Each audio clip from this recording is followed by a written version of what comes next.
এই সরকার একজন জালিম সরকার ছিল বাংলাদেশের মধ্যে, আর এই জালিমের বিচার করে আল্লাহ পাক সুবহানাহু ওয়া তাআলা ঠিক সময় আল্লাহ বিচার করে দিয়েছে।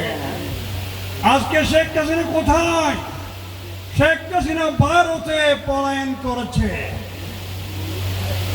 বাংলাদেশকে ধ্বংস করে উনি শুধু একটা কথা বলেছিল, আমার কিছু চাওয়া পাওয়ার নাই, আমার শুধু চাওয়া পাওয়ার আছে পাওয়ার, এবং ভারতের আমার প্রিয় স্বামী মোদির সাথে আদর। বন্ধুগণ, আজকে বাংলাদেশের জনগণ তাকে রেহাই করে নাই। স্বাধীনতা হয়েছিল, স্বাধীনতা হয়েছিল প্রয়াত রাষ্ট্রপতি মেজর জিয়া রহমান নেতৃত্বে।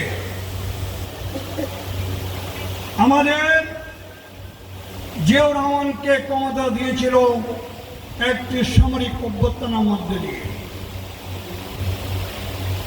শেখ মুজিবকে সামরিক অভ্যুত্থানের মধ্যে দিয়ে টুকরো টুকরো করে হত্যা করেছিল।